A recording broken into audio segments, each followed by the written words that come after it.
DrLockdown, you bastard!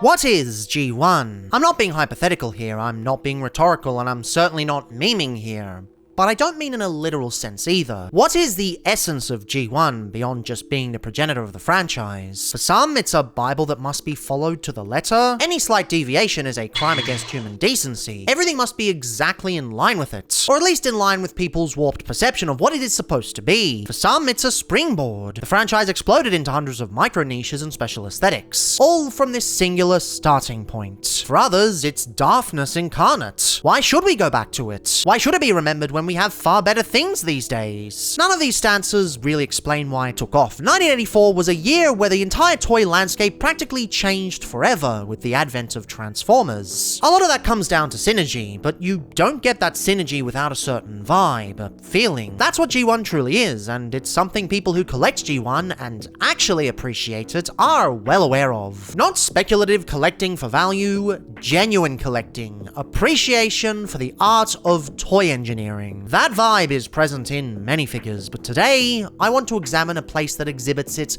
particularly strongly. Greetings, Cybertronians, I'm DrLockdown, and against all odds, today's diagnosis pertains to the Generation 1 Trainbots, and their combined mode, Raiden. Now, before we actually get into the figure itself, I want to go over the differences in releases. Because if you do decide to go and hunt one down yourself, firstly, good luck, and secondly, there's information you should probably know beforehand. Of course, for long-time G1 collectors who've immersed themselves in fandom lore, this may seem like common knowledge. But reality check, it really isn't. A lot of this stuff is annoyingly difficult to Google, not present on TF Wiki, absent from Fred's workshop, and factually incorrect on many forums. So, I asked folks who actually knew what the fuck they were talking about. That's really my secret. Half of it is talking to people who know more than me, and half of it is letting my hyperfixation babbling take root. Regardless, Raiden is a classic release that obviously got passed over when the toy line got mushed into Western Transformers. Sad fact of the matter is that Americans don't like trains like the rest of the world. So that's a whole economic and political rabbit hole that I don't really need to bog this video down with. Go watch Adam Something, he explains it much more succinctly than I ever could. Just build a f***ing tram train. But with Transformers primarily being an American franchise, they obviously didn't want these lads. Already Astro Train was a stretch. 6 Japanese trains were absolutely a no-go, though 17 years later, they were basically strong-armed into bringing Rail Racer to the West. So that stubbornness wouldn't hold out forever. I primarily bring this up though because if you want to get one yourself, piecemealing might not be a good idea. Aside from probably being more expensive than buying outright, there's a risk of mixing and matching parts between the G1 versions. This might not seem like that big of a deal, but there are actually significant molding differences between some of the tooling on each version. For instance, did you know that the original parts-forming front panels on the armbots were actually spring-loaded, so you could launch them across the tracks in a really cool extra feature? This is actually why the Headmaster's animation models feature those antennae at the back, while the toys don't. It's also why the MPG incorporated this feature. But I digress. The point is, some of the pieces aren't actually compatible. The aforementioned spring-loaded members are a big one, but there's also weapon differences and other nonsense. Because of this, and because I think it's just a fun thing to discuss, I'll actually go over the main differences between the and G1 renditions. Though to illustrate better, I'll be using my friend's alternate colors of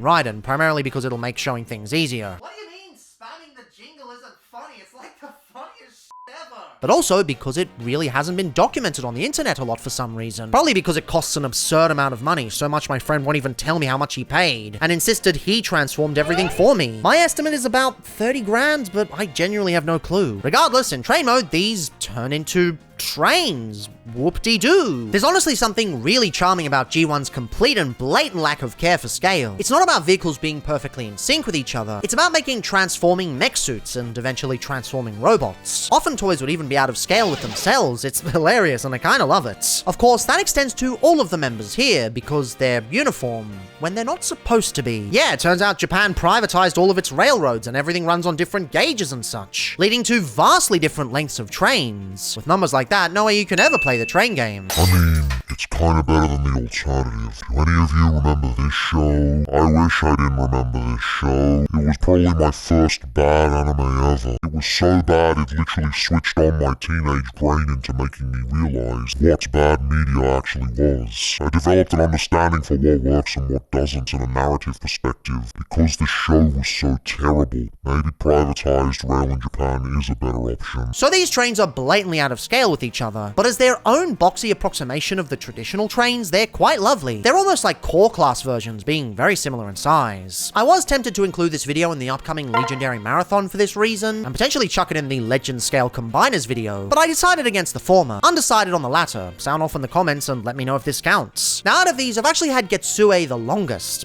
Kinda. I had the Diaclone versions, both of them, for a few years before I was gifted the standard G1 Raiden. As such, is kinda special to me. Doubly so as this is one of the trains I rode on when I was a toddler in Japan. My parents were English teachers at the time, so I have a very big fondness for Shorky and Getsue, the two trains I've actually ridden on. Either way, you'll notice off the bat that these are very simple, but they use their simplicity to their advantage. For the most part, you've only got 4 shades of plastic on show. Blue, yellow, silver, and the black below. The paint is also fairly minimal with just some stripes, and that's really it. They don't even have dedicated windows, they use the plastic difference to give the illusion of windows. It's not a technique you really see anymore, mostly because it wouldn't fly, but I think it's really cool for the time. Helps keep the cost down while still having the guy be pretty chunky. Really, how this works is through its mechanical detail. This thing is wonderfully sculpted, likely by hand due to the lack of technology at the time. They've really done a bang-up job, creating the illusion of windows with the grills and reinterpreting the electricity thingo at the top into a boxier vibe. The whole thing is rather simplified, but it works for the boxier aesthetic. It's got a style that isn't really done these days, outside of Missing Link, I suppose. The front section is a lot simpler than you'd think. It's just a few small details that pick out the main greebles. Again, though, it works. I think what really brings it together is the silver, cow catcher? Protection plate? Not sure what this thing is called, something for train spotters to possibly correct me in the comments. Even the exposed feet on the top blend in remarkably well. Wholly inaccurate, but I think a little bit iconic in their own right. The only part that feels a bit mushy is the wheel sections. Given the way the detail works, they've had some heavy approximations, which is fine. From a distance, they don't look particularly bland, and at this size, it's hardly an issue. Plus, you've got some awesome die-cast wheels for some decent rolling action. After all these years, they've become a bit rusty, but they're still pretty great. And they work with existing N-gauge track pieces, though you may have to experiment which ones work the best. The versions actually came with their own track pieces, hence the spring-loaded gimmick. Some box sets even came with a massive plastic playmat. Something very nostalgic about this, gotta say. Like one of those old town rugs that many used to have as a kid. Interestingly, there's a lot of misinformation about the tracks. A bunch of people insist they don't exist. Well, what are these then? Not that it matters anyway, you can just use off-the-shelf N-gauge shit on any version. If I had to criticize anything, it would be the solidity at the front. Some of the best G1 toys, in fact some of the best toys all around, feature nice, chunky, and satisfying movements that result in mass that stays together. And because of how the part swarming works, unfortunately the front is very wibbly. It's fortunately a lot sturdier than the version, though unfortunately in a fairly inconsequential place. The top panel on the G1 is pinned, while the original was frictioned. Okay, fine, I'll stop it. Same on Yukikaze too, but annoyingly the front section has a nasty habit of wobbling around more than the tentacles of a 3D printed octopus. It's not super hateful, and given the age of the figure your mileage may vary, but it's the one part that sadly isn't that solid. Still, overall a nice solid train mode. It's definitely one of the simpler members out of the set, but it really works to its advantage. It's a nice and compact core scaled brick, and that's sort of the joy of G1 in many situations. Of course, for his legmate, Yukikaze steps things up with a much more interesting design. Despite basically turning into the same general shape in the other two modes, the vibe here is completely different. Sleek, dynamic, sexy. It's again way compromised when compared to the actual train, but I think a lot of those compromises actually work in his favor. Because the details have to be simplified, the grey is expanded to the entire top, and the green is much more pronounced when compared to how the actual train does it. And those changes ironically break up the colors much more effectively, especially with the green. It's incredibly lush, and they've done this really cool effect where it doesn't go super deep into the etching, so you still get some really cool deets towards towards the bottom. It gets amplified with the windows, which are achieved by leaving gaps in the stripes. I'm not sure how to feel about these. They work okay here, but part of me also wishes they had some black paint or stickers. It's okay for the time period, and I can cut them some slack, but they definitely shouldn't be used again on modern figures. God damn it, what did I just say? What did I just say? Can you please just listen to me for once? I really love the way the nose comes together with its extra paint on the bump and its overall swishness. This is also where the green reaches its highest level of prominence, and it looks more gorgeous here than anywhere else. It also looks rather well with storing Diaclone pilots, as the top actually opens up. While some members were sealed up for whatever reason, you can actually still open these canopies. Of course, I don't have any Diaclone pilots to show in this instance, but hey, the option is there. Getsui does this too, but I don't know, it doesn't quite feel as fun. Regardless, it's a lovely train mode, and while Getsui was brilliant, this is a step above. I mean, even the feet blend in better into the design, though that's understandable given the silhouette overall. For criticisms, aside from the same old wobbliness, which is a pain, the window sticker sucks, I'm afraid. Not sure if they had the technology to paint these back in the day, but this is a pretty awful application. Fortunately, there is a sticker sheet you can purchase to replace these later down the track, but unfortunately, you have to cut them. Not like Toy Hacks doesn't just work out the gates. Ah well, aside from that, the rub symbol also seems a little bit out of place. This is the other big change from the Diaclone version for the leg members, and it applies to all members pretty much. But on Getsui, it fit in a lot better, whereas here it's a little out of place. Probably because the EF65-1000 is just a boxier train overall, and the 200 series Shinkansen, well, isn't. Still, that's 2 for 2 wonderful train modes. Will the next member be up to par? As if these all don't turn into genuinely fantastic trains. Kyan might be one of the weaker ones though, just by virtue of having to turn into a pelvis and thighs. He's the 86 long haul of the group, and we love him for it. This one's probably the most abstract of the group. The shape is roughly the same, but the actual details are especially approximated. It's just a bunch of blocks and shapes, really nice blocks and shapes, but blocks and shapes nonetheless. I think it's pretty insane they're able to get things like the diamond plating on the sides. But even so, it's a pretty simple affair. He doesn't even have many windows. Only one side is stickered due to the way he transforms. The front gets sliced and diced up, so you can't even see the sculpting. This guy is missing a lot of details the DE10 is known for, so really he has to make up for all of it with his colors. Unfortunately, he does. The combo is quite lovely. The orange, although not accurate, is absolutely gorgeous. It's got that slight hint of fluoro, but not so much that it comes across as garish like that KO of Raiden that released a decade or so back, or like the alternate colors version. The gunmetal on the top is wonderful, even coming with a speckled fleck to make it feel extra premium. You don't often get that on Transformers, both G1 and modern. Guess Ono really wanted to get these done right and give the Trainbots that extra bit of premium flair. There's not a lot beyond that, aside from a well-indented rub sign spot and the fact you can actually put this any way you want. Fun quirk of the way it transforms and combines. There's not really anything I can criticize here, aside from the wobbliness that comes with age. But more so than the leg members, that's par for the course with figures several decades old. But that's obviously a safety precaution for the later re-release, so it didn't snap like the older versions of the toy. But by the same token, beyond the deco, there's not a lot I can particularly praise either. It's a really cool block that does a lot of cool things in the other modes, but this mode is probably the most boring of the three. Still very lovely to look at, make no mistake, but just, there's not a lot to it. It's weird too, this was my favorite of the Masterpiece Gutai Trainbots, so seeing it almost reversed in this mode is weird. Not to worry though, doubtful anyone will be in the market for just G1 Kyan and just keep him in this mode.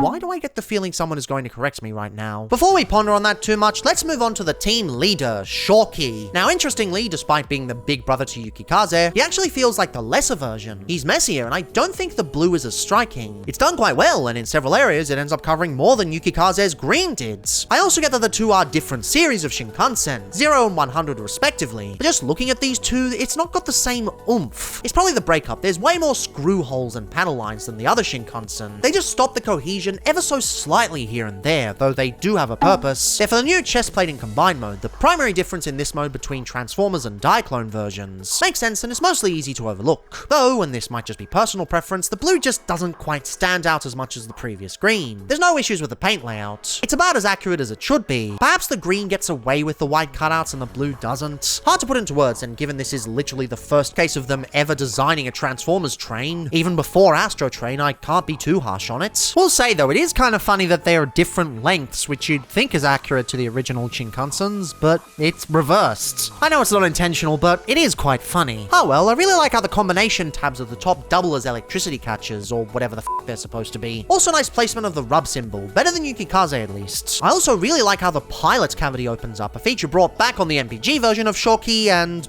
weirdly not on the rest. The combiner peg does look a bit unsightly, but it's a combiner and technically a Legends figure, I guess. Plus, one of the first combiners Takara properly did. I think some slack can be cut on the figure overall. It's far less compromised than Cayenne, and the issues mostly have their own purpose in keeping other modes more solid. Fun fact about the Diaclone edition though, the MPG actually isn't accurate. The original Diaclone Gino was actually chrome silver, but the MPG promptly ignored this and went for the accurate sun-faded yellow instead, which meant Yamabuki also couldn't be accurate as she's supposed to be sun-faded yellow and blue. So she was made yellow and green, and then they gave up on doing any more remaining accurate Trainbots. So we still don't have a proper updated lineup of the Die Trains. Yes, I know they kind of got around this by saying that Gino has this silver energy ability, and that the yellow is the actual color underneath, which, yeah, technically it is yellow under the chrome, but come on, that doesn't count. Not sure it's particularly possible though. How the f would anyone ever do clear Cayenne with the complexity of figures these days? But as for Shoki himself, is a much simpler beast. Not bad by any means, just sort of okay in this particular mode, and still a little better than Cayenne, who wasn't bad either. Thankfully, when we get around to the arms, we end on a high note. Seizan does a lot with a little, much like the leg components beforehand. He feels more in line with this set, with some gorgeous red breakup against the sand plastic.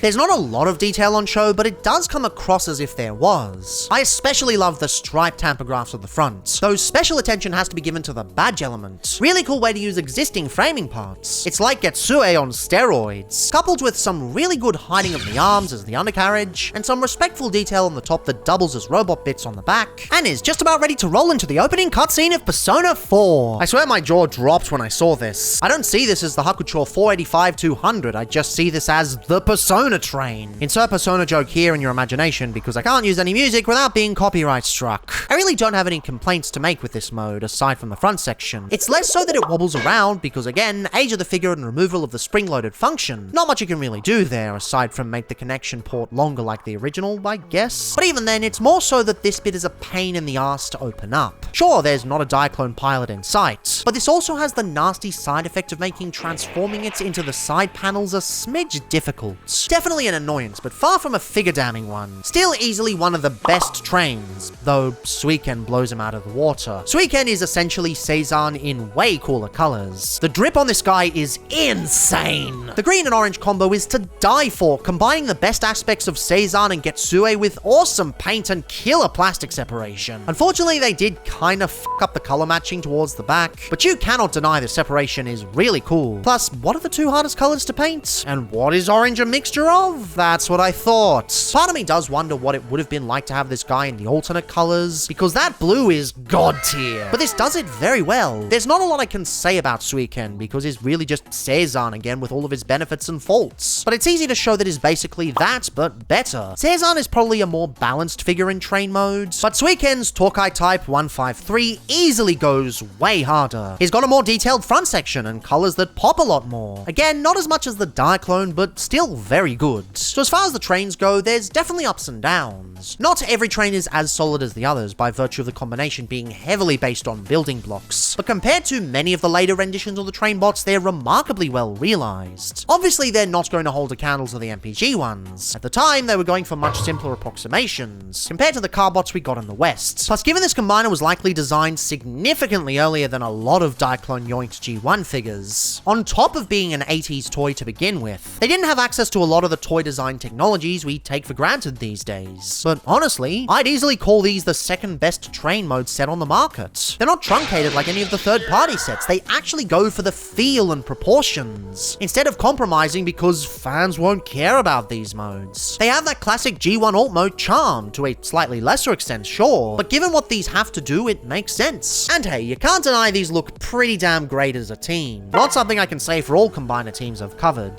There's just something intangibly awesome about having these trains lined up in a row, with or without track included.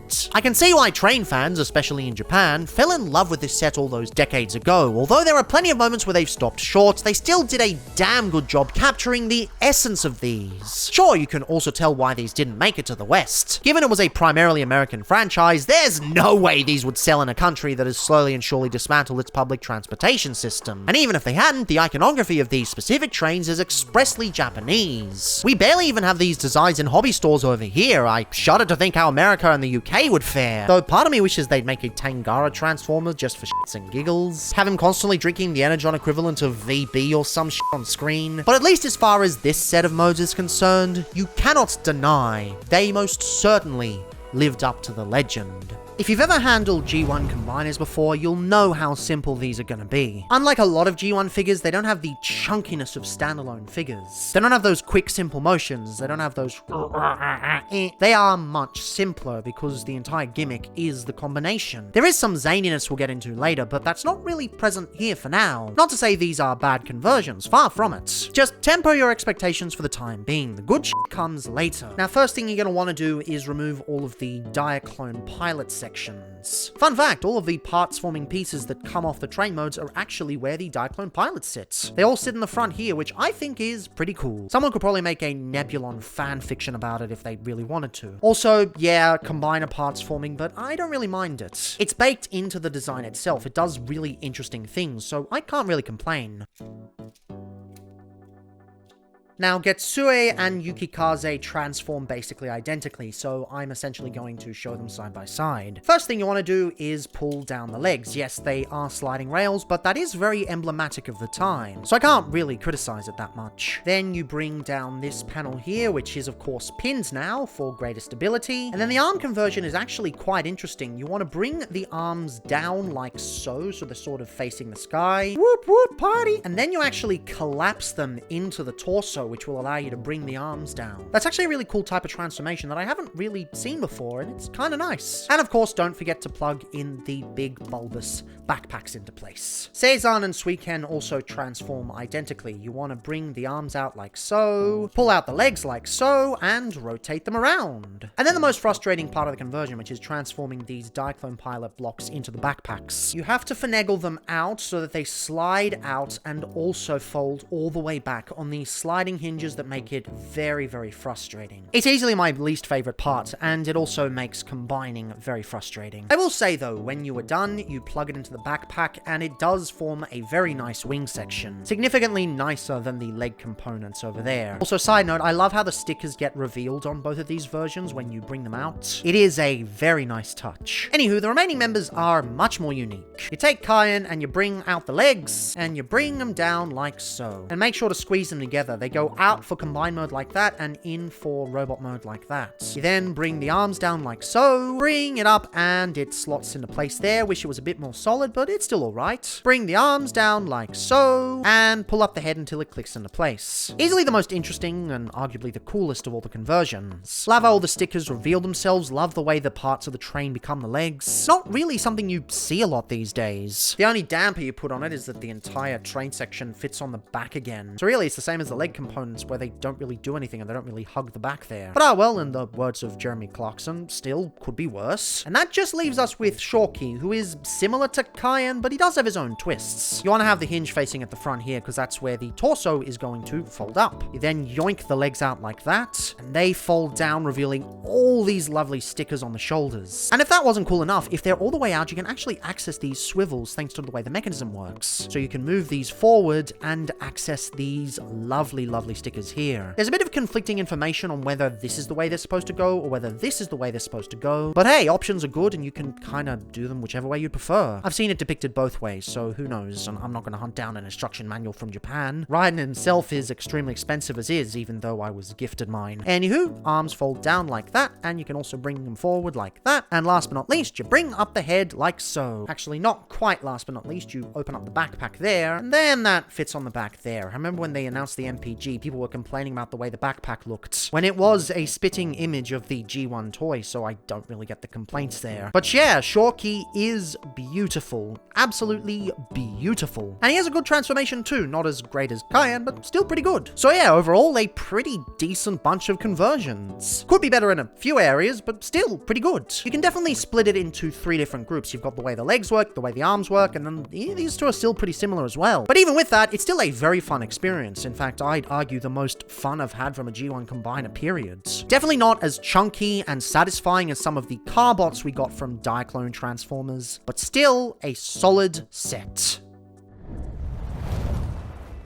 Now, one of the things you have to understand about G1 Combiners going in is that the standalone robots are gonna be a bit janky. You might have seen that modern recreations of G1 Combiners often look a lot simpler than normal Transformers, and that's by design. Unless you're the MPG version of the Trainbots, because those went a lot crazier, most of the time things end up a lot more scaled back. Simply because both the Toon and toys were like this. Take Getsue, for example. He's the poster child of simplicity. He is, in essence, a man of boxes, hiding a lot of his train details and coming across as almost a kind of generic soldier. Oh, MPG, you really went a lot harder than you needed, didn't you? Head sculpt is fairly nice at least, way more paint than you'd expect, and a really cool helmet design. He looks eerily close to the main robot on the Diaclone main logo, minus the spikes. It also turns, which might not seem like a lot, but this isn't actually something featured on all G1 toys, let alone in this specific set. In fact, this was actually upgraded from the Diaclone versions, who were stuck facing forwards. Forever forced to behold the horrors of society,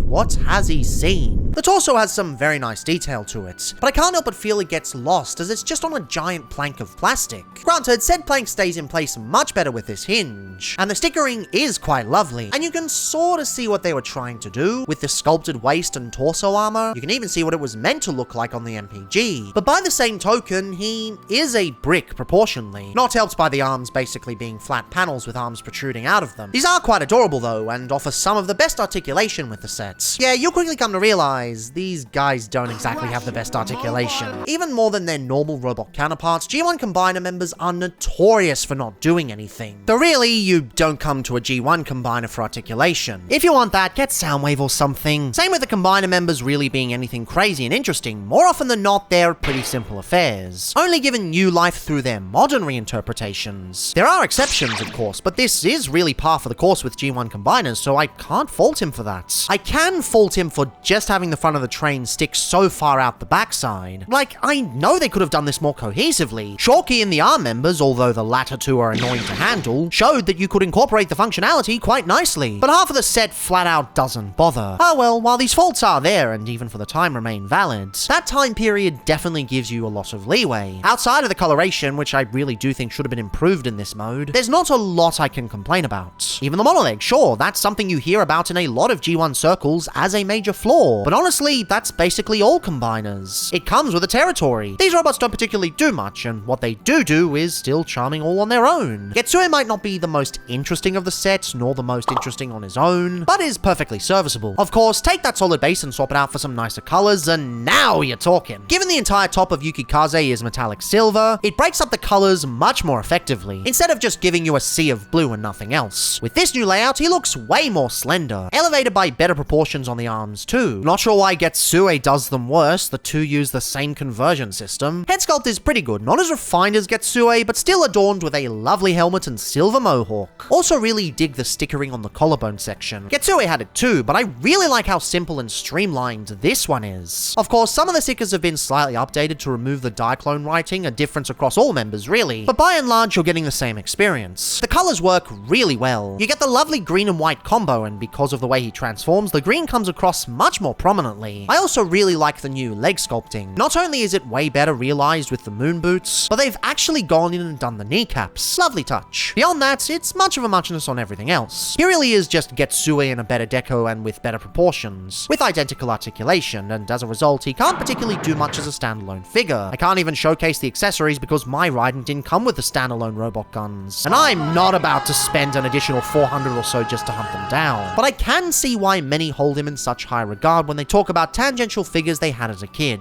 brought back from an uncle working over in Japan or whatnot. Simply put, he's pretty. Yukikaze, not the uncle. Or maybe the uncle, depends on if it's my type or not. Now, if you want something a little different, the torso members are far more interesting. More compromised, sure, but there's a lot more going on. As mentioned earlier, Kaien is essentially the long haul of the group. Not just in the sense he turns into the crotch section, he also has the most proportional dissonance out of the bunch. Although for a G1 toy, he's remarkably well realized for the time. Guess that comes down to the design basically being a bunch of cubes stacked together. He's got quite the hourglass figure by virtue of the way he transforms. Glad MPG finally finally started promoting more positive body standards later down the line. The torso stickering is a bit more involved than the others, but still fairly simple, as the main color on show is this lovely flecked silver. Paint, sculpt, and stickering all still work quite well. Part of me does wish he had more breakup though, as he has the same issue as Getsue, where most of his primary color gets hidden around the back. Perhaps incorporating more of the black would have been good, which interestingly the MPG actually did. Though I do get why he didn't do that, G1 engineering and all. Maybe some of the breakup could have been improved if they've kept the stickering from the previous version, but that's been replaced with scaffolding that makes the piece actually a lot more sturdy. So honestly, the stability is a good enough trade-off. Will say, I adore the way the legs work. You don't often see figures doing this sort of engineering. They're a little wide for what they are, but considering they have to become the combined legs too, they could be a lot worse. Really, the only things I think they could have genuinely improved on are the backpack, which is a problem half share, and the face. It's very nondescript, I'd say the blandest of the group. Still, there's always going to be a member that does any aspects the worst. And as a figure on the whole, Kyan is definitely not the worst member. He's a beefy chunkster, but even for the time, he does really well. I'd argue better than the other pelvis robot that was designed around the same time. Hell, I'd even say he pulls off the design a lot better than figures that released decades later. Again, this is because of the nature of the alt modes. But I have to give credit where it's due. He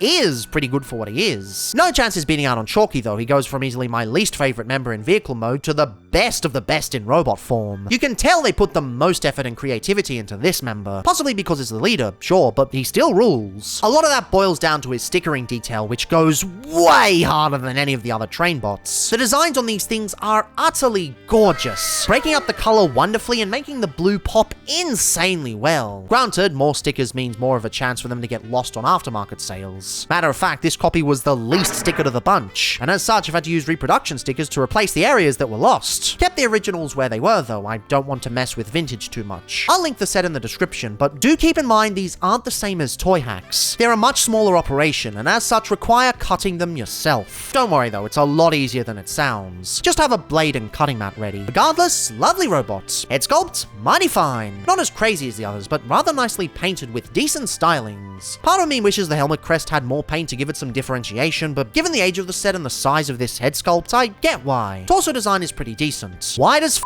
with some nice stickers. When you hear people complaining the MPG is way too wide, show them this. It's in his DNA. You even get more stability than the original version because much like the leg components, the torso panel is now pinned in, and in this case it's actually far more useful since it's a load-bearing joint. But honestly, the real star of the show is the limb stickering detail, which sure I had to replace, but me dead, this looks sexy. The shoulders add some wonderful breakup with their metallic sheen, and the shins are gorgeously 80s. None of this detail or either element is visible in Shinkansen mode either. This is purely robot mode goodness. It's honestly a shame we've never really seen any companies attempt this design. Most use the legs facing the other way with the windows to the front. I've seen conflicting information on which way they're supposed to go, but with the stickers, guess you get both options. With them this way though, you do get access to an extra knee bend, which is a nice touch, though this is more for the combined conversion. I don't know though, it makes more sense for the stickers to be on the front, not the sides. Still, options are good, and this figure overall is very good.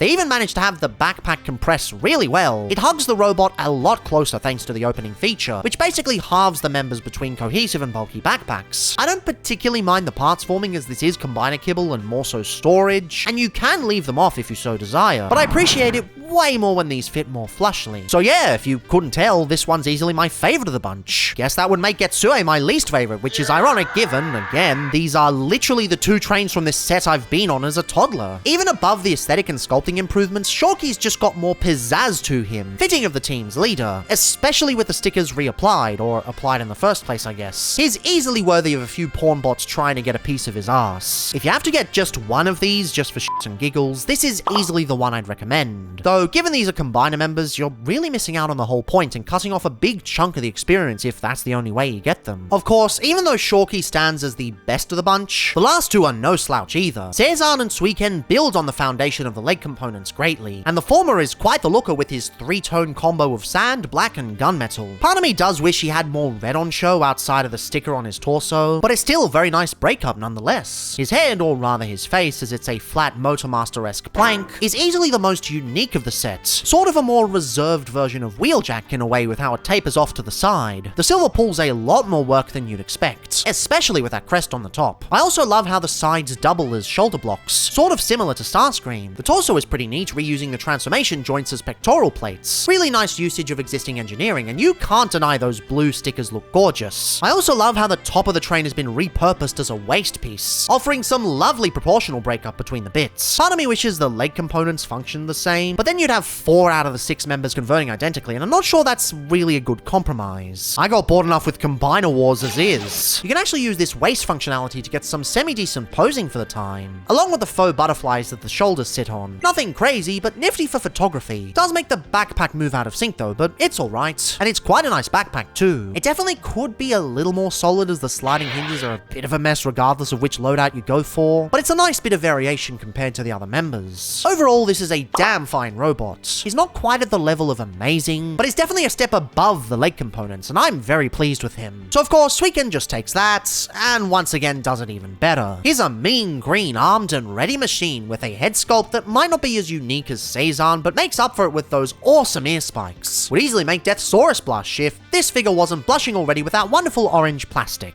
Sadly, you lose the stickers on the midriff, but you gain them on the arms. And honestly, I think these work a lot better. Plus, the detail is also far more refined, which is a plus. Same with the belt section, just the way it goes out to the sides completely instead of cutting short works much more successfully. Not saying Cezanne's diaper was bad, this just does it better. Boots are definitely more simplistic though, but hey, at least the rub sign is in a better place. Other than that, not much more to say. These two are pretty damn good bricks to mess around with identical articulation and build quality, sure, but varied levels of deco prowess. But even so, they're both quite lovely in robot mode. Sure, I'd have probably preferred the larger antennae from the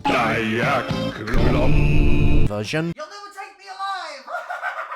From the springy thingy gimmick, but we're not doing that. That was never on the table, and even with it gutted, they're still very fun figures. And as I said, this works pretty damn well. There's definitely members that aren't pulling their weight as much as the others, but that's true with any combiner, classic or modern. And sure, you sort of get better the further up the combined robot you go, but there isn't anyone that's outright awful. Even at its quote-unquote worst, you still end up with perfectly serviceable G1 figures. Plus, you can't deny, they all look lovely lined up next to one another. Maybe not as good as the trains, but still a solid unit. More than I can say for some modern combiners, mind you. That said, I'm not really going to give them separate scores, as I think that kind of goes against the point of G1 combiners. Their whole purpose is simple bots that don't really do a lot because the main focus is going to be the big boy. Even more so than modern Gestalts, and doubly so with dedicated combiners like Devastator and Raiden. There's really not a lot you're going to find here individually, outside of nice alt modes and the occasional interesting transformation. And I think that's my vibe on the whole set too, because I love this. But the reasons I love it haven't really come up yet. Well, aside from those alt modes, because those still look amazing. But for the true brilliance,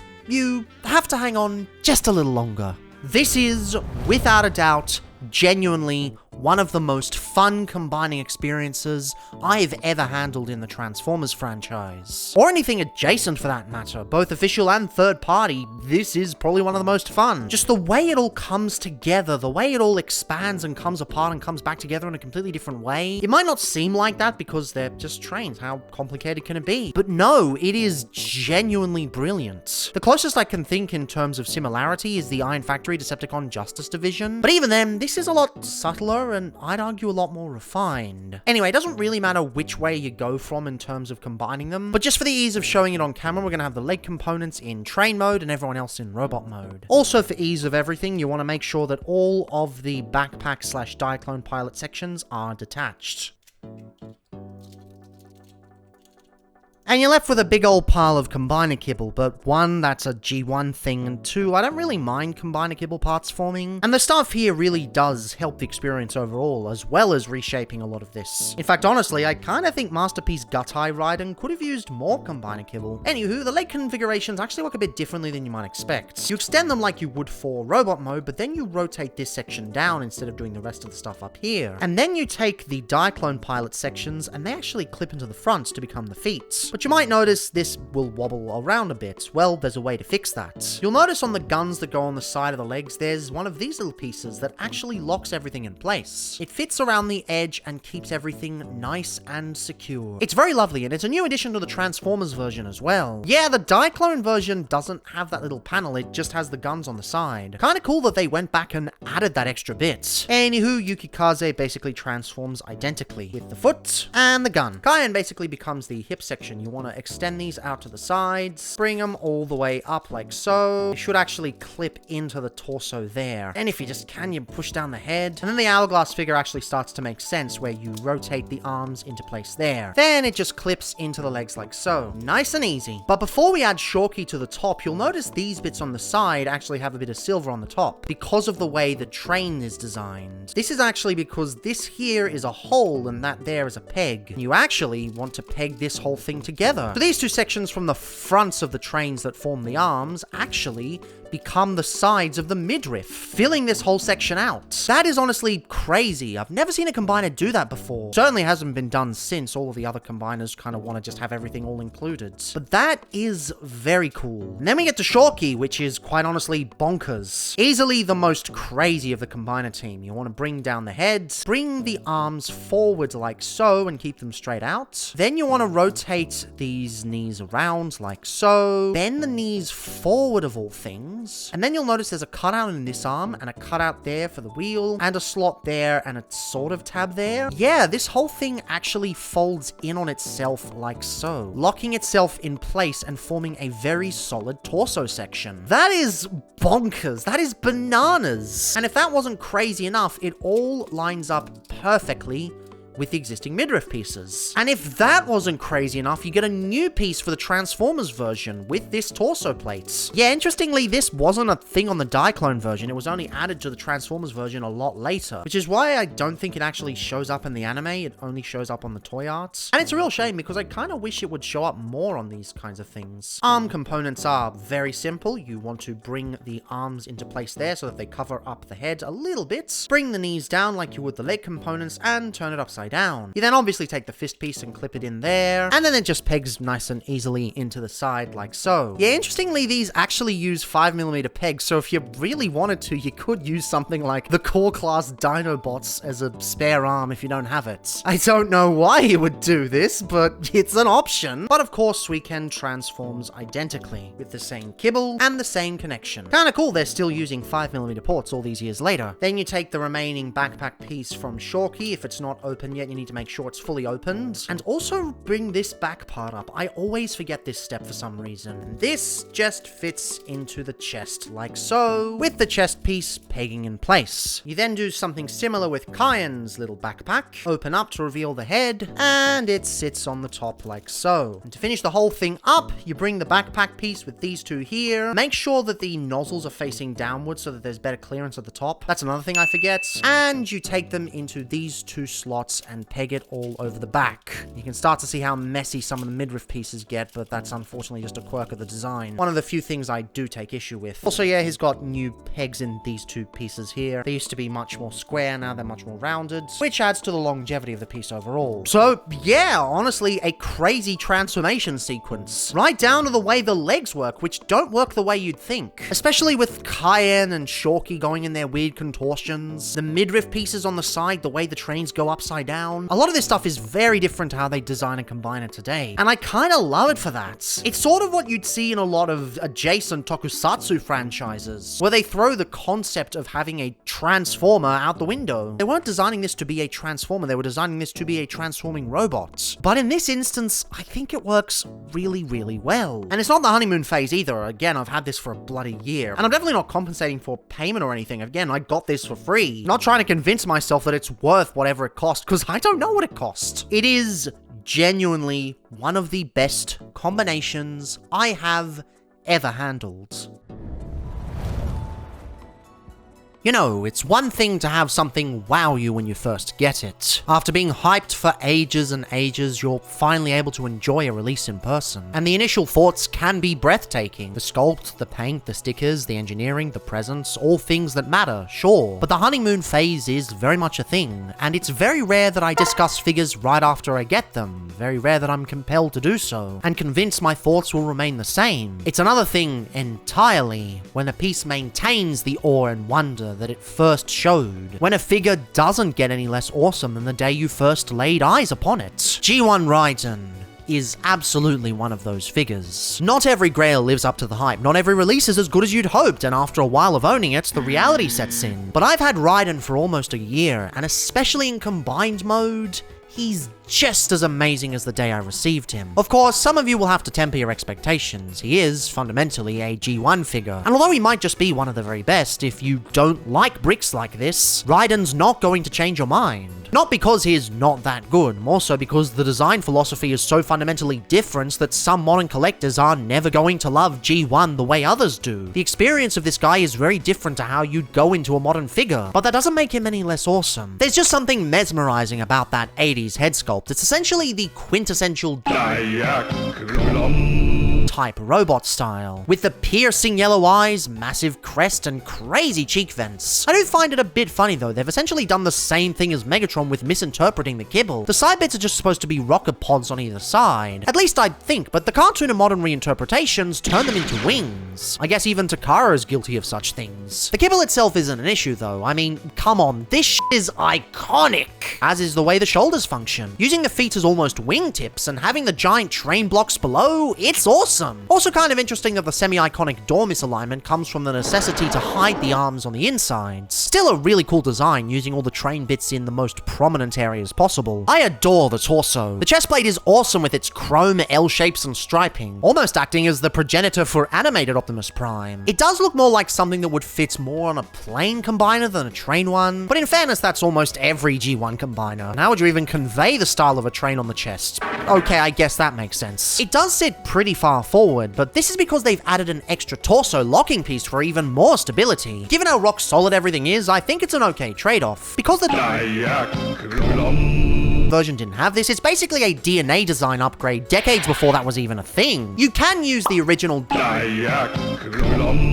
configuration if you so desire, and it still mostly works. The waist piece is a bit out of place, but the design was very much built around constructing a proper midriff without it. I still prefer its inclusion though, it's a much more sturdy thing with it plugged in. The back brace is also new, and that's a no-brainer, it's just way better in every way. Why wouldn't you use a piece that keeps the torso together much more sturdily? Interestingly, the one feature I kinda love the most is the way the train bits form the sides of the midriff. It's not something you'd think about normally, but it's a fantastic way to do things. Again, I've never seen another figure use parts forming combinations in a similar way, except for the Iron Factory DJD, and even then, this is a far subtler and more refined approach. It does lead to my biggest gripe with this mode though. The back is a bit of a mess. Yes, I get it, he was one of the first combiners Takara ever made in this style. Can't complain too much, but by the same token, Kayan's wheels are just flopping around, and the midriff pieces don't have anywhere solid to rest. Hypothetically, in a world where they made a missing link Raiden, which I don't see them doing, this is one major element I'd like them to fix. Along with adding articulation, of course. But aside from the posing levels, that's all I can really complain about. He's a remarkably well-built combiner that has an undeniable presence. A lot of that comes down to the colors. On their own, they're pretty cool, but together, they're quite powerful. I think it all boils down to them each being utilitarian. They're all real trains, and these are all colors used in the working world, even to this day on Japanese train lines. On their own, nothing pushes it too far, but together, there's a perfect balance of vibrance and cohesion. Or maybe I'm just talking out of my ass. That's entirely a possibility. For accessories, I do actually have one specifically for this mode. He comes with his blaster, and it's decent, I guess. It works fine for the design at play, it just doesn't have much particularly interesting about it. So this does highlight my other issue. Not the worst for me, but definitely something to keep in mind. He has no articulation. Like, I don't mean he's a brick with very little. He has none. The legs I get, this is par for the course on classic combiners, but the arms? Really? You can pose them forward, but doing so unfortunately unlocks the wing assemblies. So I'm not particularly sure this counts. Part of this is also because they've changed the pins here from straight on the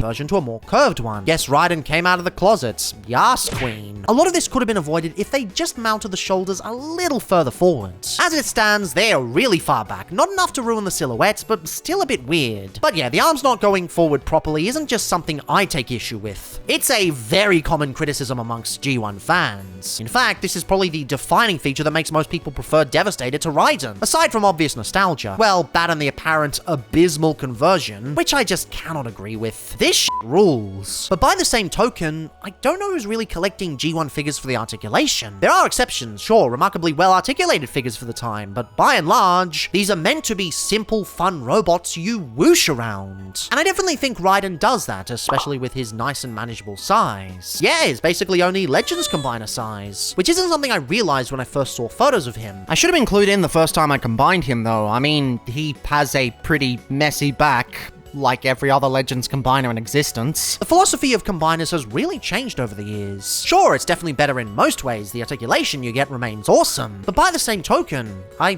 kinda wish they took more cues from older combiners like these. Ultimately, what is Raiden? What does he embody? His train modes are pretty damn good, if a bit compromised to fit the budget and technology of the times. And his robots are mostly good, but like most combiners from the era, they don't particularly do much. So if that's the case, where does his brilliance lie? Well, honestly, in the combined mode presence and in the brilliance of his combination conversion. Building Raiden up piece by piece works in a way I haven't really seen other figures do. Not even other G1 and G1 adjacent combiners. And beholding him in person works in a way that can't really be described. He just exudes power, stoicism, 80s. I know it's not really professional to rate a figure on vibes alone, but I'm far from professional in any way, and I can't rate this thing any lower than brilliance. This is no honeymoon phase. It's been a year and I still adore this thing to bits. And just because it's a grail doesn't necessarily mean it gets a pass. I've gotten grails before and been a little bummed out. Sometimes through general quality, others through condition. This is no such case. This is a rare time where it holds up to the legend. This is one of those special occasions where I can wholeheartedly say it fills a hole in my collection to the fullest. But what even is this figure? What's the point? What's the deal? Why should you go hunt it down, or hope for a reissue, I guess, because those aftermarket prices, yeah, no, f that shit.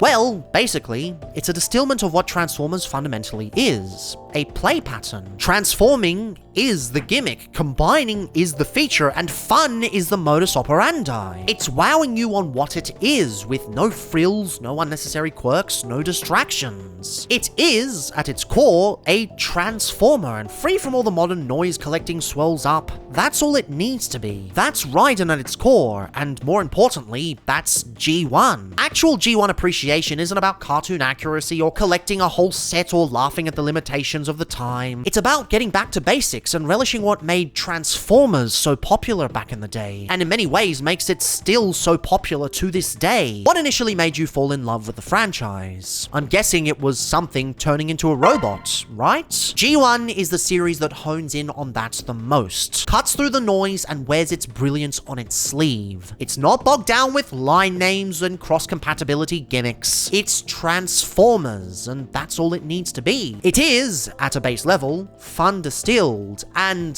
that is where true appreciation of G1 lies. Not in anger against Hasbro's compromises against it, not in nostalgia and absurd attempts at recreating what was on screen, and certainly not in trashing everything else that graces us today. It's fun. It's enjoyment of simple fun toys. Sometimes it's important to look back and reflect on that. But as always, fandom public consciousness is a conversation, so drop your favorite G1 toys below. Did you grow up with G1 or did you come across it much later? Given the demographics of this channel, most people probably fit into the latter. What's your favorite G1 toy? Do you think G1 is f***ing dog shit and none of its love makes any sense regardless? Massive thanks to Buckwop for sending me this, somehow piecemealing it from garage sales in Japan. I shudder to think how much he paid for this, but either way, I cannot thank him enough. Being gifted this beast of a figure and only being asked to review it, it's still insane. Sorry for the delay, by the way, shit kept getting in the way. Furthermore, big thanks to Vella for helping me film the Diaclone version. No chance of ever owning this myself, and really glad I was able to photograph it at least. And as always, remember, there's a context for everything. Till next time!